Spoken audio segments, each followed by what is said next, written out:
Hello there. Oh, hello.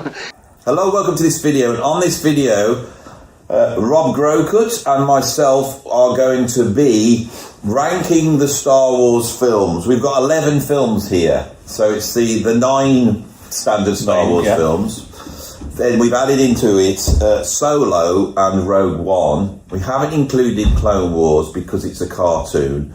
And we haven't included any of the television series. There are too many of them. What are we going to do? There's 11 films here, and I've got a list here. You've got your list, so we're going to be going through it and seeing where we have the same decision, thing going on, and where we differ in our opinion. Or don't differ. Or don't differ. Now, I got it this morning, Rob, and I put on one of my best t-shirts, my Cardiacs t-shirt, which I'm very proud of. But you've actually turned up with a. You've turned up with a. Star Wars I've turned up with it as if I don't usually wear things like this. Yeah, but I know you always wear Star Wars. I do wear, so that's my. I got a bit. My little nod to. I've got biscuit crumbs on. It's my little nod to the Beatles and Star Wars. I haven't got a Star Wars. Well, I knew you'd say this, you see, so I brought you. I've got a little selection of. You got a selection of brilliant. Star Wars t-shirts. Let's have a look then. So we've got. I've got a choice. Yeah, we've got a choice. We've got a couple to choose from. So we've got this one, which is. That's quite good. Yeah, I like that which one. is like a droid head. Yeah, no, I don't like his eyes on that. Do you not like that? Okay, so we'll do that. Right. There is this one. They'll all fit me, won't they? These will all fit you because they don't fit me anymore. Yeah. So that's Darth Vader on the decks. DJing on the decks. Very good, yes. So should we shortlist that as a possible? I could have that one. That's possible. Well, you got some more? Yeah, I've got a couple more. So okay, all right. We've got. What's this one then? This one is. This is going to be the best bit of the video. It's a montage of.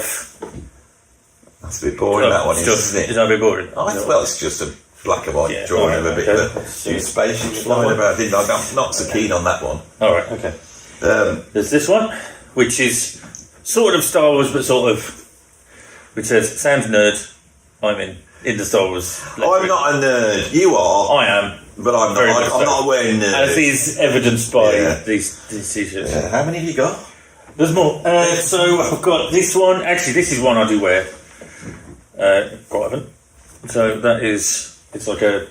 Like a cool, quite tasteful. That one is psychedelic sort of Millennium Falcon. I'm not going to wear that one. I don't think you can tell what it is, can you? Honorary mention. This is how much of a geek I am. So there's. Oh, Ben, I'll have those. Fans, you're going to put them on like. You wait there. Oh, don't! Oh, he's putting them on. Oh God. This is. Are you putting them on like Superman style? Don't draw attention to it. I'm in the public area. Well, I mean, people aren't. This isn't. Is this live? Get on with it. I can do it quick. Okay. I can't. Well, I can't get. I've still got more clothes though. Yeah, well, all right. You should put it on Superman style. In fact, that should be another. There should be a video. How quickly did you do that? He's actually put them on. Right, there are still more. Do you feel more at one with the Force? May the Force be with you. Yeah, I'm sorry about that. Yeah. Okay, you're maybe doing some cleaning. Honorary mention for the Star Wars Christmas jumper. Yeah. Which is... That is lovely. That is cool, isn't it? I do like that, yeah. But it's not Christmas, so that's no good. No, alright, okay. I mean, I feel Christmassy because my private parts feel not Christmassy. Although, I think they were a Christmas gift. Well, then there's that. Yeah. Shall I just not bother with that joke? Come on. And then the last but not least of the... You got to dress it... I mean, I could have had that then when I did the change, you big fool. I could have given it... What have you brought it So this is a dressing gown, bathrobe dressing gown. Are they the same thing? Are they different things? They're the same thing, yeah. But this has the... I think that's the mark of the Jedi on there. And the hood is particularly... big, so when you've got it on, it's like, I'm not going to put it fully on, but like your head is on. So this is basically Obi-Wan Kenobi's. So it's like Obi-Wan Kenobi's. Yeah. I'm having that. That's when he turns up and makes that noise. That beats you every single time. I saved the best till last, then clearly. Definitely, I'm having this one. There we go. So I can look really. With your cardiac t-shirt as well, to be really. See, it's good, don't it? Yeah. See, now do you feel with your Star Wars underwear and your Jedi robe? Do you feel at one with? I feel at one with Star Wars. See, the voice has happened and everything. There you go. You're going to wear that for the whole video then? Yes. Yeah. There's a thumbnail in that as well, isn't there? Sorry. There you go. There could be. Do you feel like a nerd as well? Because I feel like a nerd when I'm wearing that. I love it. I just feel wiser. Yeah. And I feel at peace. Yeah. Shall we start then? We should start, really, shouldn't we? So this is out of 11.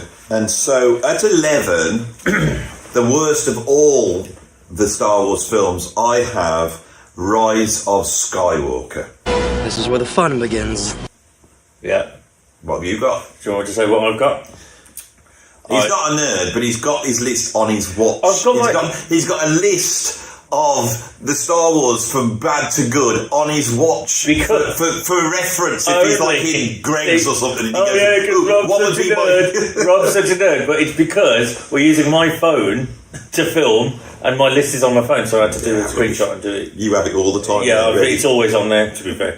I also agree. Rise of Skywalker Rise of Skywalker is absolutely terrible. So obviously we're dealing with we've got proper Star Wars. Yeah. We've got the prequels, and then we've got these three. What shall we call those? They're sequels, aren't they? They're sequels. You would call them the sequels normally. Yeah. I don't like calling them the sequels because I don't think they should be given that honour. It's coarse and rough and irritating. There's a lot of people that agree as well. Yeah. The people are like, can we just forget they happened and just do a new bunch of stories? And of course, on this video, that's going to be the interesting bit. So obviously, just before we even get to Rise of Skywalker, what was the first one that came out? Force Awakens. The Force Awakens came out. We were all quite excited about that, and it was like a rerun of Star Wars. So you got Force Awakens, but it had a few things people were worried about, but they wanted to get everybody was with it then. And then The Last Jedi comes out. Yeah. And that's just like as though somebody's just done a big poo on Star Wars. I actually quite enjoy it as a film. If I was going to go and watch one of those three, I'd always go for that one. Right, yeah, because I can't quite get my head around it. And then J.J. Abrams tries to rescue and tries to get back with this absolute mess of a film, which starts off quite bad and then just gets worse and worse. To be fair, it starts off quite bad, but then gets worse. Yeah. Yeah. And that's my main reason for it being right at the bottom, is that they're trying to course correct a direction that it was, whether or not he liked it or not, or whether it was because of the fans' backlash, it's the wrong thing to do, because what this film does then is completely sort of almost delegitimise the rest of that trilogy. And also, it's so evident that the idea that the Emperor has returned is so is so last minute that if they'd have planned it for that, you've got 3 whole films where you could do a really incredible twist reveal that the Emperor has returned. Mm. And where they chose to do it is the scrolling text at the start. Palpatine has returned. And you're like, it's a bad idea to have him return, but if you are going to have him return, then make the film about him returning. Make it a big moment. Yeah, make it a moment. Oh my God. So rather than just going, oh, he's returned, he's returned. It could have just been, it could have been that they go like, there's been whispers as rumours, and it's like, it can't be him. Yeah. And then when it is him, you're like, oh my God. Like, even that, you know.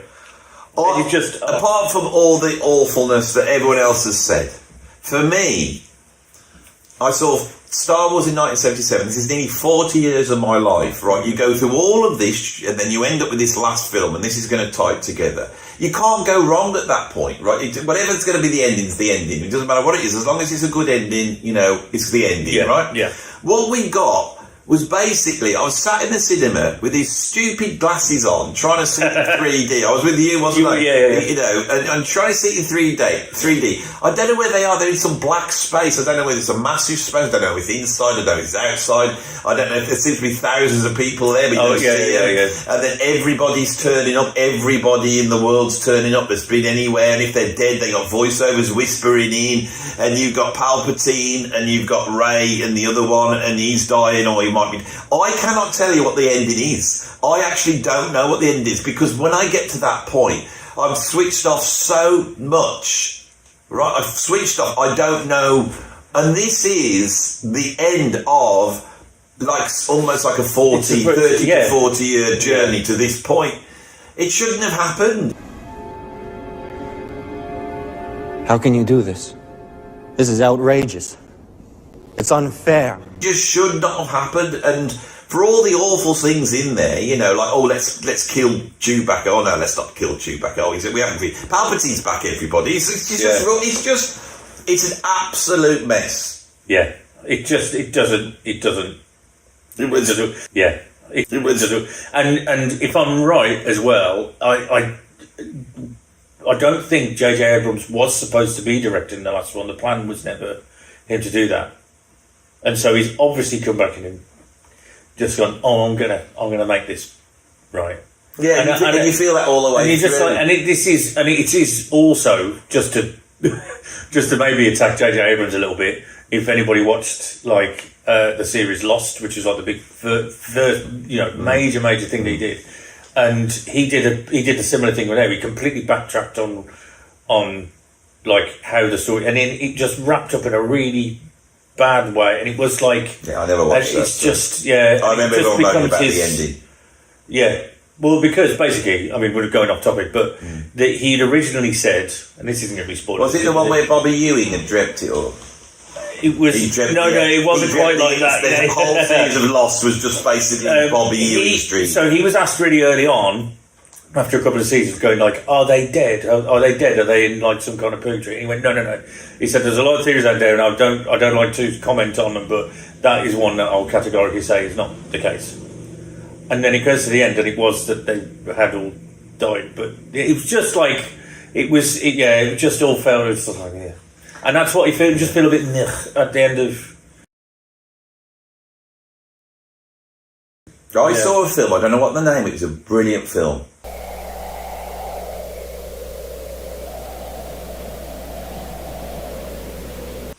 And these people are on an aeroplane in the war. These Air Force people, and they crash in the desert, and they're trying to get home, a bit like Flight of the Phoenix. But in this case, they're trying to get home, and they're trying to work out what's happened and all this. And eventually, the army come to rescue them. But when they get there, it's like they're invisible. I can't quite remember this story. I was saying because they might say what the name is. Yeah. So and what's happened is they're all dead.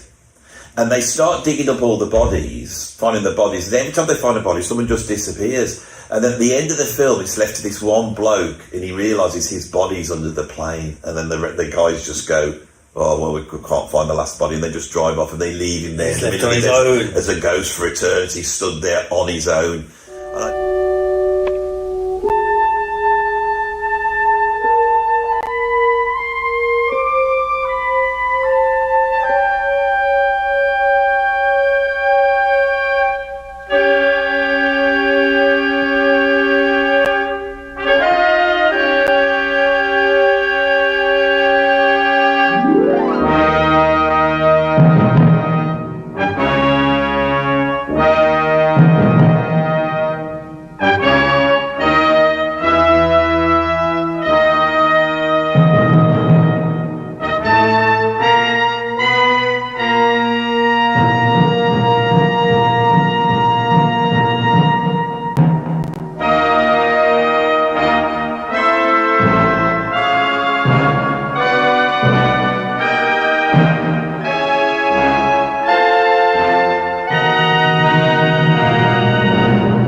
this is what we needed for Star Wars. You needed something. They should never have attempted it until they got that idea. They should not have done this. No. They should have sorted out the Last Jedi plot.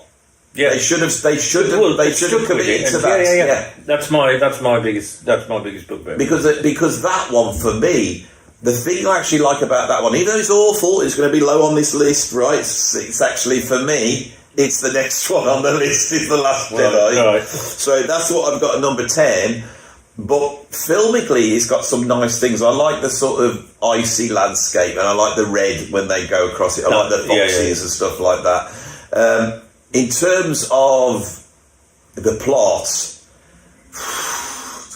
that girl that goes off with Finn, you know, I mean, what they do, they go to that casino. Oh, this is like they make like a love interest for him, but then she's not. Yeah, that's like all of this series. They have, it's like they have ideas and they go, "Oh yeah, we'll do this." Yeah, and it's like everything's rushed. The films are rushed. The editing's rushed. Everything's going like this all the time. And they'll go, yeah, we could have this, we could have that, and then they actually do it, and they go, oh, it wasn't that good an idea. Like one of my videos, basically. Yeah. When I start off and realize, No, the thing is, so do you want to know what my next one was? Because my next one wasn't that one, actually. Mine was Force Awakens. Force Awakens, yeah, well, I understand that. And actually... See, and I don't disagree with you, but we'll talk about... Well, what's your number 9? So my number 9 isn't actually Last Jedi either. No, you're not following the book. But see, my number 9 is Force Awakens. Right, okay, yeah. So I've got those at the bottom. Right, but you're saying... So they all know, everyone has a billion videos on YouTube going on about how bad these films are. The point is, here, that's interesting, is you... quite like Last Jedi then? Could you put it a little bit higher? I put it a bit higher, yeah. So, the reason I do is because I like the idea that it does try to take it in a different direction. Because my thing with Force Awakens, which I absolutely loved when I first watched it, I was like, this is great. Because it was my first experience really seeing... that was a complete lie. It was Phantom Menace was the first time, obviously. But it was like, we had such a long time. So I'm like, this is going to be great. And I thought, and it opens up, and it's like, the vast sort of like sandy landscape. You just go, oh, this is great. It's just like, it's like the first film. It's like, A New Hope, and then it follows through, and it's like, oh, this lone person. It's like A New Hope, and then she ends up on the Millennium Falcon, like in a new. Oh, wait a minute. And it's like, and after a while, analysing it, you realise that it is literally just a carbon copy of Episode 4, which. I don't sort of disagree with doing that, because obviously the idea was to sort of let's launch this story with basically different characters, but we'll put it in a familiar space for people. But then it's like you didn't have to do that. You didn't have to do that. So that's the reason I put that there, and the reason that I've put Last Jedi higher is because it did go right. Okay, we're not going to do. The same thing. We're gonna sort of change it up a little bit. We're gonna sort of, rather than the villain. People criticise this like the villain Snoke. Snoke. Like the fact that he's killed in it, and it's like that. I thought was actually really great idea, because it's like that's a good idea. But also the way they kill Snoke is good. That whole sequence is good. The fight sequence is good. I feel like The Last Jedi is it's better filmmaking. It's real, really. And I quite like Rian Johnson's filmmaking. It's more thoughtful. And you're right about The Force Awakens. That for me, out of all 3 films, the best bit is the start with Rey. In the desert, and no dialogue, and you get, because I think this is the case, that these films aren't cut in the same way that the other Star Wars were cut, because the early Star Wars films, especially, they revel in the environment. So you'll get, this is the so and so, this is Tatooine, and you get the droids walking through, and the music's eerie, and then they walk past that big skeleton, and you go, oh wow, this is amazing. We never get this, because they're always rushing from one to the next. They're trying to throw too much stuff at you, and it's just absolutely chaotic. And I think that's really, we could go into how bad the plot lines are, and I think everybody has, and everyone can go and watch that on the internet. But the truth is, these aren't well made, are they? No, I think not well made. And it's a shame because there's ideas in there which work really well. You know, the idea that we're all expected to see Luke, and then you literally don't even hear him speak. You just see him at the end. Well, that's a great because that anticipation, and then you don't put the three of them back together. But they never. Them. Yeah, no, I mean that's that's the thing for the later films as well, isn't it? It's like that's the shame. But again, you know, there's the equivalent of the cantina bar in there, which is like the when they go to see that little thing with the big eyes. What's her name? Mars. Yeah, Mars. You know all these things. I don't know her last name, but Mars. Does she work in a bar? That's her bar, isn't it? Is it called Mars Bar? Mars Bar. It should be called Mars Bar. The ability to speak does not make you intelligent. So anyway, so that's so what number 10. So what's your so my 10 was Last Jedi. Yours was Force Awakens. So what I've got Force Awakens at 9. Yeah, which we haven't got to talk about now. So what have you got at 9? I've got Solo. So you think Last Jedi is better than Solo? Yeah. But this is the thing. I don't. At this point, I'm not sort of saying that these are bad films as such. They're not great. Right. I don't enjoy the numbers. No, but like, I've got to be honest. At 8, I've got Solo. You've got them at 9. Yeah. Okay. And so let's talk about Solo. I enjoyed it. I think when they do these sort of other Star Wars films, and they just do it in the Star Wars, like they have done with the TV series. There is more of an opportunity to get into the Star Wars vibe. Yeah. And because they're not doing before or after, you sort of get, it's like seeing something from another point of view, and you feel like you're getting more of a window in. The idea of Solo being young, I think that's well done. I think the actor that plays it does it really well. Seeing the whole Chewbacca thing, I enjoyed. How he meets him, yeah. And then there's a bunch of set pieces that are basically action sequences. They're great. I thought the ending was a little bit, you know. Yeah, the idea of tying it in to bring, you know, Darth Maul, who's not now Darth Maul, but Maul, whatever. Maul. Yeah. Which is a bigger link to the Clone Wars, because I've seen some of the Clone Wars, but not. Because it's like a series, but then there's a movie as well. But like, Maul survived apparently in the. Was he just mauled? And he was mauled, and he has no legs, and he has then these spider legs. I've seen clips, but really? I don't know. Yeah, I don't know how. I don't know. Not spiders, like a mechanical thing. Yeah, like. So he survives and becomes this like criminal warlord or whatever, something like that. So that's what they're linking in with. Yeah. To that, yeah. But I don't really care about all that. But I know it's like, it's one of those where I'm unlikely to watch it. Yeah, I did enjoy it. There was nothing wrong with it. I liked the acting in it. I liked the way the actors did it. There were some really cool bits. I thought the end was a bit sort of not really. What did you think about the reason that his name is Solo? Because he's on his own. I thought that's terrible. It's bad, isn't it? The thing is, we have to remember, and this is all a very important thing with Star Wars, is all this bad scripted and bad storylines and things like adding up. It's also in the first 3 as well, and so when the names of some of these people in the first one, you know, like Chewbacca, you know, it's like on the Earth. People chew tobacco. Yeah. But why you would call a great big airy Wookiee thing Chewbacca, that doesn't even make sense. So Han Solo, he's Solo, that's why we call him Han Solo, you know. Yeah. You know. Skywalker's terrible. All of it's terrible. Yeah, well, Skywalker. And he was supposed to be called Star Killer as well. Yeah. And also, like, the Star Wars. It's terrible. Yeah. The names. So there is a certain kids' fantasy think about Star Wars. I think that's probably to be on their side, is that once you start to go back to it, and you got all these old men like us going, It's like, it looks like you're taking it seriously with your Jedi robe on, and that's what. It's hopefully it is. So the thing is that when I sit down to watch a Star Wars film, I just want a dose of Star Wars, and I like it. And when I can get a bit of a reflection, like, you know, you get to see something from another angle, or get to see someone else, and then they crop up or a character.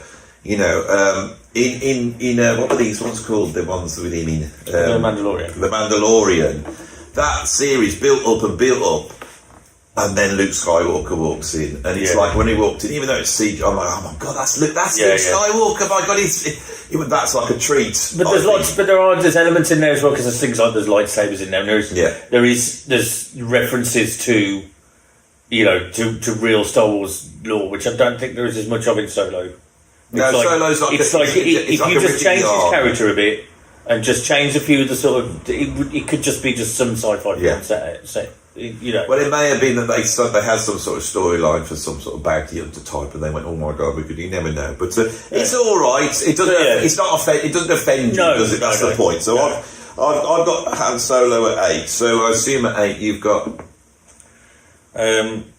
So I've got Last Jedi there. Last Jedi at 8. So we've caught up again. So we're not far off, are we, down the bottom? No. It's just a little bit of a sweep. So what have you got at number 7? So this was really difficult for me, because I'm getting to the point where I enjoy them now, but all these are great now from here on. Really, yeah. But so it was a toss up between 2. So I've gone Rogue One. You've got Rogue One. Yeah. I have at number 7 Phantom Menace. Right, okay. And I like the Phantom Menace. I think it's great to go right back to the beginning. It's a difficult thing to pull off. They pull it off. I think the little kid's great, because it's always hard casting a little kid, and he's great. I think that it starts to fill the story out. George Lucas knows what he's doing. He's going in a certain way. There's not too much action. I hate films with too much action. I like to have a set piece. Yeah. The pod race is one of the great set pieces in all the Star Wars, and it's nice that it's not a fight scene. There's still peril and stuff in it, but it's something different. Yeah, that you kind of not really expecting that. And so all that's great.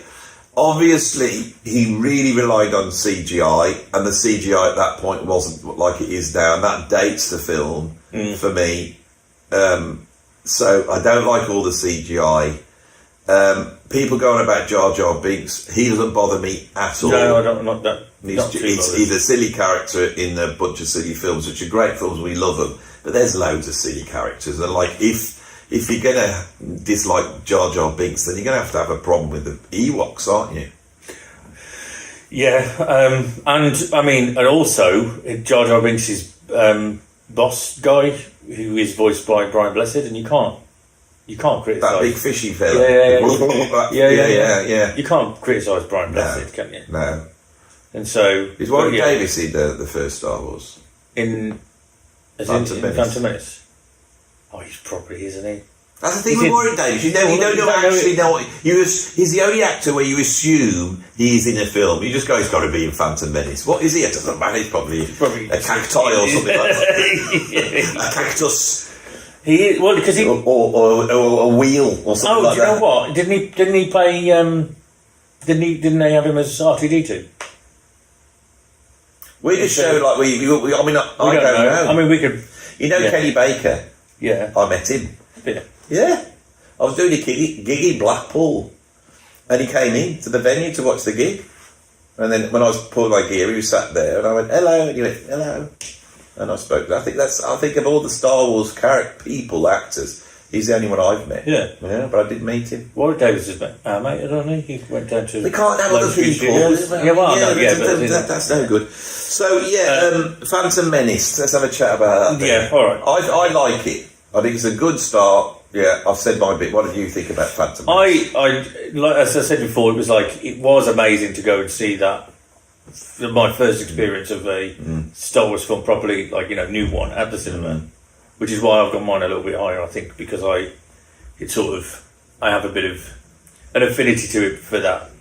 But I do. I mean, I like, and you know what? It's the, you know, in the true sense of what Star Wars was always going to be, was supposed to be, which is like a swashbuckler in space, and there's actually like amazing fight choreography for the lightsaber battles, which is like we'd never really had never before. Seen that, yeah. Like, you know, proper sort of martial arts kind of thing. Yeah. Ray Park is incredible as Darth Maul, and I think it's like it's all of that. I think it just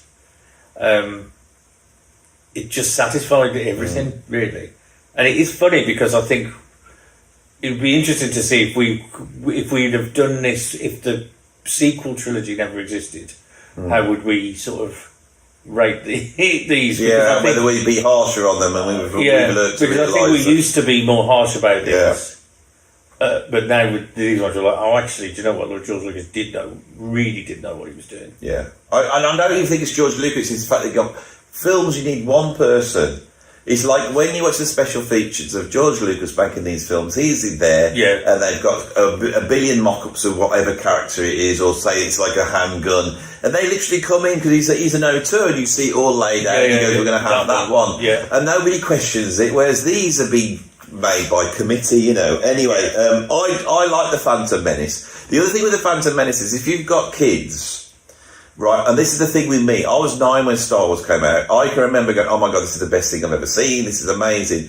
And The Phantom Menace is designed to do that, and it does. If you've got a kid and you want to get to Star Wars, don't show them Star Wars. Show them Phantom Menace, because once they watch that, they're in. Yeah, yeah. They love it. So you've got Rogue One here. So I had Rogue One. We're out of phase because that's the next one I've got. Yeah. So, okay. So let's have a chat about Rogue One. Yeah. So I've got that at 6. You've got that at 7. I thought that it was just like, because it was the first one, and I think it was a bit of a test, wasn't it? It was the first one. It was outside of the main sort of story, although really, really linked in. It was really. Sort of, you know, important to be heard about this. Could you have it in the because Solo's not like that, but this, if you were watching Star Wars, do you put Rogue One in after Revenge of the Sith? Would you put that if I was to watch them, I would put it in there as a film. I'd put it because it sort of it really does work, and it's a different, because with all of the films there's always at least a certain amount of time has passed, but this one really does. It ends about like half an hour before. I think it's a remarkable film. But it's just this is the point. It was, you know, and I think it's a brilliant. And I think here, number 6 to number 1, all these films are brilliant. I think it's really quite surprising that Phantom Menace is really good. I've got some reservations. Yeah. These bottom 4, a bit like that. Rogue One is absolutely brilliant, and the thing is, what they're dealing with is the most depressing story ever made, because it's just basically they're going to try and do this, everyone's going to get killed, but they utilise the climax because you're so elevated to see this story, like I said, from another angle, and then suddenly it starts to join up, and then suddenly you're at the beginning of Star Wars, and when that starts to happen, my hair stood on end. My only criticism of it is that it's the way that, like, in Star Wars in the first film, and they're in that ship, and it's all white walls, everything's all white, and then the stormtroopers come in, and the whole thing of that, and it's like, Darth Vader comes in, there's black against that white, so like striking. But and the sort of, and the uniforms and the helmets, it's all that sort of stuff that was obviously styled in the 70s. But do you notice you don't really see any of that sort of decor or style until you get to that point. And it's a bit of a shame, because it's like if they'd have just let that be sort of a bit more apparent. That's my only sort of thing. It's really that's a real nitpicky. But this is a major problem for this, is because when they go to the prequels, everything is much more opulent. So if they're looking at a video screen, it's like it'll just be like a proper picture, not like a CRT monitor. But it's like blue. And so I think Rogue One is brilliant. I think it is hampered by the fact it's so dark and depressing, but I think it just shows that they could have done it right, basically. Yeah. So what have you got at number 5? So that's after Rogue One. So I've got Attack of the Clones. I have Attack of the Clones. Oh, okay. So this is interesting. Out of the good Star Wars films, the proper Star Wars and the prequels, Phantom Menace definitely occupies something where I felt when we went to see Phantom Menace, it was great, but when I went to see Attack of the Clones, it had all gone up because they were in the story and there was more action. And when it first started off, you'd have these set pieces at the beginning, and it would be all this really exciting thing going on. Yeah, and I thought Attack of the Clones is really great. Now, when I look back, you still put it lower. And I think that's only because it happens to be in the middle. I think it's a bridge between these two things. Yeah. Although I don't think that rule fits for me later, but I'll come back to that. Yeah, obviously not later. We already know. We already know. But no, I think it's right. Because I think there's just a bit too. There's too much of that CGI stuff going on. I mean, there's some amazing bits going in. But it's like you've got the aliens that are like. They're like the aliens that we talk about with the sort of like pointy eyes and all that. The ones who made the clones. Yeah. And then you've got the insects all on that planet. So it's very, very much very heavy on that, and it's sort of, and I think that sort of takes it away a little bit from the really being in the story. And it is sort of a bridge, and I don't know if it is because we know that when we get to. We've already had set up, and Phantom Menace is like this big explosion of new Star Wars. Then you have that, but all we're waiting for is really the sort of culmination. Yeah, now you want to see how it plays. I have to say, I think Christopher Lee is absolutely brilliant in it, and bringing him into the Star Wars franchise was a stroke of genius. It is obvious that this contest cannot be decided by our knowledge of the Force. And he adds to it, and he's straight away he's the main character. Yeah. And for me, I can remember sitting in the cinema, and then Yoda comes in, and he has that fight with him with the old lightsabers. That is up with anything in the main Star Wars. Yeah. That is one of the great Star Wars scenes because we've never seen it. It answers the question of how powerful is this little? How good could Yoda be? He's supposed to be, but he can't be a master sword coming in round your ankles. No, and the thing is that if they did it too fast, it could have been funny.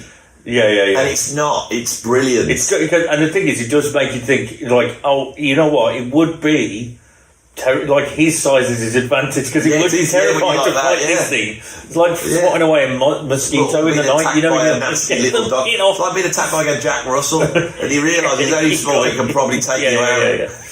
It is. Jack Russell with a lightsaber in its mouth. You'd rip him on. I feel when I think of the prequels, a lot of the action sequences I think are in Attack of the Clones. That fight that they have that Obi-Wan has with the bounty hunter in the rain. Incredible. That's a great. That is. The bit holding on at the when they stick those horrible wormy things into That's the next one, isn't it? It's not what wormy? What you're on about here? They put those like robot worms to get what's the name, Padme, through the window. Oh, that is in that is in that one. Yeah. When they when he jumped, when he just launches himself out of the window So this is the thing. Phantom Menace is definitely there. These two, I get confused. They actually. I really love Revenge of the Sith. Obviously, we both got that higher. But a lot of the set scenes, when I think of them, I go, well, that was brilliant, and it happens to be in Clones. So it's because there's no payoff at the end, you are right. I think, and in fact, I think... Do you think it needed I am your father moment? And I think that is one of the... That's the thing, I mean, and obviously we're going to come to that later, but it doesn't work in the same sort of... how the first three work is like a 3-act play. Yeah. Where you've got, you set up the characters, and then at the end of the second act... Usually something has gone terribly wrong, and that's in episode 5, it's like loads of things have gone wrong. Yeah. And you find that twist out and all that, and it's like, but I don't think there's really anything like this other than They get married at the end of this one, don't they? And I think you're supposed to sort of feel like, oh, Yeah, this it's is all where nice that that's not it. He's done that in But that's the secret, opposite. and that is his downfall, isn't it? But you still go, oh, he's got married though. It's like, oh, that's nice. It's still a happy sort of occasion. So I think it was supposed to sort of make us feel a bit more, sort of, more like that it was more ominous. I got a bad feeling about this. But it was just like, it was a bit of a nicer ending. Maybe that's what that is, yeah. But, difficult, but a great film. Right now, at number 4, I know I've now gone. So I'm now going to be a bit contentious because at number 4, you'd expect me to have Revenge of the Sith and then leave the top 3 to be the main stars. But I haven't. I've actually gone for number 4 with Return of the Jedi. Which I've always had slight reservations of. Yeah. And when I think of the original Star Wars, first Star Wars is brilliant because it's Star Wars. Empire Strikes Back is one of the best films ever made. Return of the Jedi is just, it's always a little bit rubbish. A little bit rubbish. All you think about is it's just that big battle in the forest, isn't it? It's just the Ewoks. The Ewoks. It's just all of that. There's too much joking about Han Solo in the Carbonites, all these types of things that and again it starts off brilliant. The early bits of Return of the Jedi is great in Jabba's Jabba the Hutt, that's all amazing, and Luke Skywalker turns up and because unlike the sequels, Luke's gradually gets more and more stronger. When he first turns up looking like this, doesn't he? And he knocks at the door of that place. He goes in, and then he gets those 2 big. And he just does a couple of things that just like, and you're like, and you think, oh my god, and he's clever and he's wily, and all that bit.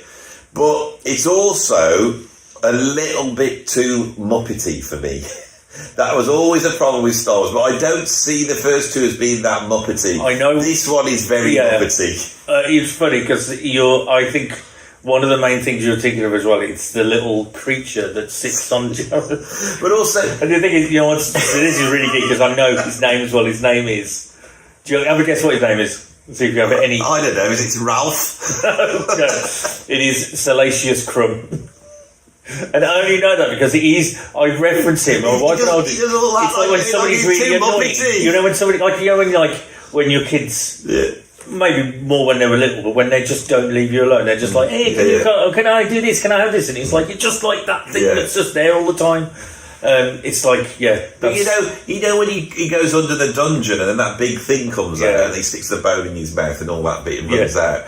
He's too Muppety as well. That creature is. He's too cute. Isn't a really terrible green screen moment, is there? Where you see when he puts it in, it's like there's so much of that in this film. I don't think it's that good. Really, it's brilliant. I love it. Because it's Jim Henson's puppetry, I think, isn't it? I think they got Jim Henson's company to do it. I mean, when they're in, they got that band playing that they then changed. Both of those are terrible. Yeah. But why aren't they playing the mana? I mean, why are they not? Why don't they just play that and just Phenomena.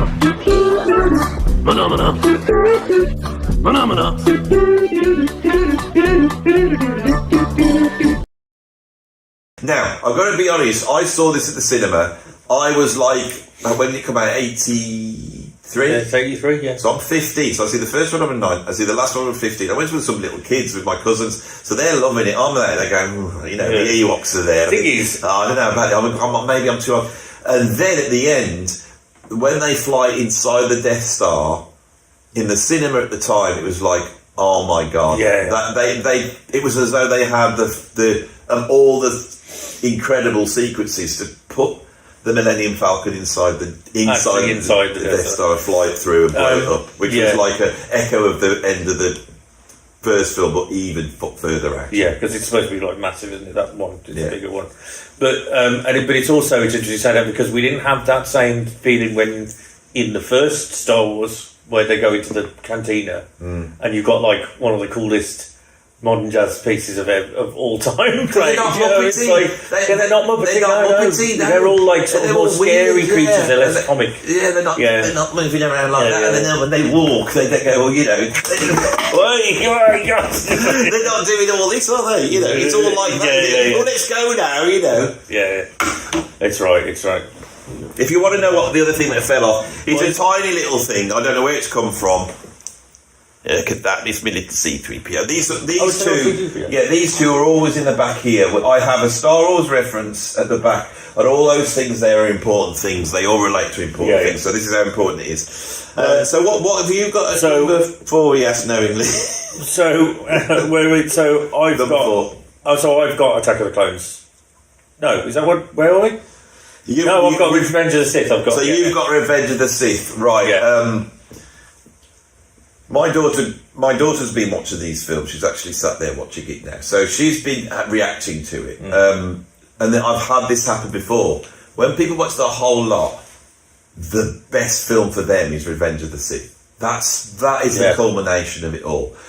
And I can remember in the cinema when I walked out, even though I love Star Wars, going, "Oh my God, that's the best one." Yeah. You know, and that's why I put it up higher for me. Yeah. I don't necessarily disagree with that sentiment because it's like at that point, you know, after this is the last of the 6 films that we, you know, and it is you really see how it happened, and actually at that point, and I think I've said this to you before, it's like at that point you realise that these 6 films are actually, they're all about Anakin Skywalker. So the first 3 you think they're about Luke and he's like learning what his history is, and then and he becomes this. But actually, it's like once you put these first 3, you just go, actually now it's about Anakin being found, being discovered, and how powerful he is, and then his descent to the dark side, and then going through the other films, the original films, it's this redemption arc, and a whole thing. And it just answers those questions like, how does that happen? How does this person who's supposed to be so good? Well, for me, I have to be honest. Final battle. I could easily start sticking this up into second place because George Lucas is not just making a film trying to please the fans, trying to cash in, make political statements like the sequels. He has got an underlying idea, and his idea is the fact that fear and wanting to protect your loved ones, wanting to protect your family, that feeling can actually overwhelm you and end up with you becoming a monster that destroys everything in the desire to try and save everything. And I think in that it examines an aspect which you see in sort of totalitarian politics. You see it in people who are too clingy in relationships. It's a profound and it's played out absolutely brilliantly. It's like it's radicalization. It's like but it's whereas in reality radicalization is a subtle thing that happens over over a relatively sort of long period of time, specific things, and it's it's done in the same way that how the Emperor has been orchestrating this from the start with him as soon as he realises his power. But it's just done so much more in your face, like you see it, you see it exactly. Yeah, the Emperor utilises this against him. His love and all these positive things, and the grief he's had around his mom, and the anger he's got of what they've done to his mom, all that. The Emperor is able to use that to turn him, and that's played out. I think it's a brilliant film. I think Revenge of the Sith is absolutely brilliant. I have the one thing that keeps it from being in the top 3 for me. There's one thing I know what it is. I hate it. You're going to know what it is, aren't you? God. It's the ending. It's not the battle. The battle at the end. I've got the higher ground. All of that is amazing. It's so good. It's and even when you see him being like worked on by the machine, you realise this is how he's got to be put into this stuff together. He's got no legs and all that bit. And then it's in James Earl Jones's voice when he's like, "What about Padme?" Stand up and act it out. Is she all right? Go act When it out. it comes out Don't of think you've got to act it out. If you're going to act out a scene from Star Wars, you have to go into that bit so they got you. Let's make sure you're in shot. I'll get out of the way for this. Yeah, so, aren't I? He's come out. He's on his big. He's come out of his big thing, isn't he? yeah, so you do it for us. Go on, you act it out. Yeah. Well, haven't you got to be the Emperor then? What do I say? What's my line? You got to be like, oh, you.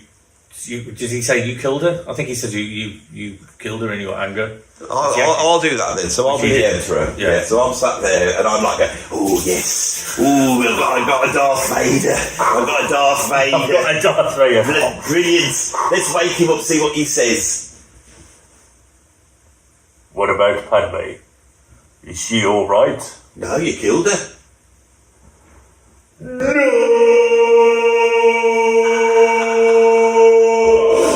It's awful, isn't it? And we both know it. Well, yeah, you know, and We both know it. It's just, it's like, I don't know. And I mean, who am I to question George Lucas? But like, I feel like, what do you do at that point? I feel like he didn't have to. I think even the choice of saying, "Is she all right?" like seems really like, "She all right? She all right?" Like, it's like, oh, yeah, shame. You know, it's like that. It's like just like, where is Pat? Like just to be like, where is Padme? Being really, you know. And not shouting. If you'd have done, because all like the light starts back because he's angry, there's a big force thing happening. It's like even if you just did that, like and there's no just shouting no just feels like because it's that's you Salazar, you know, whatever, some kind of, you know what I mean? It's like, right. I think what we should do now is jump that we have now on the last two. So either it's between Star Wars or Empire Strikes Back. Right now. Yeah. If you were just standing back from a logical point of view, you would say that Star Wars is going to be number one. That's the classic, but we both know it's not. Hang on, you're ringing. Yeah. Is it George Lucas? Yeah. Hello. Hello. Don't let him go back on what he did. Thank you. These are my movies. Kiss my ass. Sorry about that phone call. It wasn't George Lucas like we thought. Which was a bit of a letdown, you know, but at least he hasn't told us off, has he? Yeah, he might have been upset with us, hadn't he? So I think he's upset generally anyway, with what they've done with his franchise. Yeah. He can't be happy. Yeah. So we're at the last two. Always two there are. No more, no less. So I'll kick off. I've got Star Wars at number 2. I've got Empire Strikes Back at number 1. So have I. That's that. Then we're done. Then. Now, I think, Rob, that I don't think we should talk about these because I want to come back to the Star Wars, and I want to do a video going again, looking through the sequels, look at the prequels in more detail, and I fancy doing a video where we really get into Star Wars, you know, and I want to come back to this, as in sort of talk about each trilogy in more detail. Yeah. And also, I've got an idea. I've got an idea about how we can celebrate how great Star Wars and Empire Strikes Back is. And I'm trying to put it together now. And you'll have to find out what that is. So I think we've got through this though. So yes. So we're pretty close, weren't we? It was just where's the contender? Last Jedi and Revenge of the Sith. That's where that was the I think they were pretty much and it is. I think. Yeah, how you said you put Revenge of the Sith up there, I understand that. I kind of agree with it, but I just feel like I wanted to put the three sort of together. But it is interesting that we both go for it. I think that's probably a fairly wide consensus. I think, isn't it? That I think if you've got normal people that are our age, got them to watch all 6 films, and then said which one's your favourite one, they would say the best one is Revenge of the Sith. And I'm aware of that. Yeah. And we're only saying it because we've got this affection for the Star Wars, which younger people don't get because they're so used to it, so they can't see why it was so amazing at the time. Not just the special effects, but the ability to come up with this world that was part science fiction, part fantasy, part Lord of the Rings. And I think people don't get that, and they've had like Harry Potter, and they've had Lord of the Rings, and they've had all these other things as well going on, you know. And I don't think people quite understand how amazing it was, you know. the thing about Star Wars that I always come back to is we were just dying to see it and we hadn't seen it. It wasn't like we watched it. We went, well, that's a really good film. It wasn't like that. Yeah. Because the robots and Darth Vader and having wizards and having like heroes, you know, that would do like have gun battles and all this type of stuff. That it was all too exciting. There's everything, isn't it? That's the thing, isn't it? It's So, did you enjoy that? I did enjoy that. I did. Do you want this back, or can I keep it? I would like it back because that's my. What I usually wear that when I get out of my hot tub at home. I mean, it's clean now. I know. Yeah, but don't. You tell me now at the end of the video. Don't pretend you're not jealous that I've got a hot tub there. Well, I don't mind wearing your pants. I mean, really. I mean, yeah. Oh God, I forgot that. I'm not going to give you those back now. All right, hang on. You do like, subscribe. I'm going to take them off. This lady's going to report me. I tell you. Oh, God. Sorry about this lady. This is there. Yeah, well, he wants me to do the bit, so I'll do the. If you like this video, you can click like, and if you want to subscribe to more of this nonsense, then you can do that as well. And also let us know in the comments if there are other. I haven't even spoken to him about this, but if there are other franchises that you want us to sort of do a deep dive into, I think there's a fair amount of franchises that we could probably talk quite faithfully about and quite fairly about, maybe. What else do you want me to say? I'm not doing Planet of the Apes. Don't try and put it in. It's not happening. I wasn't there you go. Oh, good. I wasn't going to say that. Anyway, I've done the bits. Good, thanks. I'm glad. Shall we finish there then? Let's finish there. So we've got an audience. Do us a big shout, audience. Yeah, we did this in front of an audience, didn't we? Double that over a few times. It'll sound like there's more people in. You're such a nerd. Where is it here? There's it. Sounds nerds. Look, just next time you come on my bloody channel, you want to wear it like that.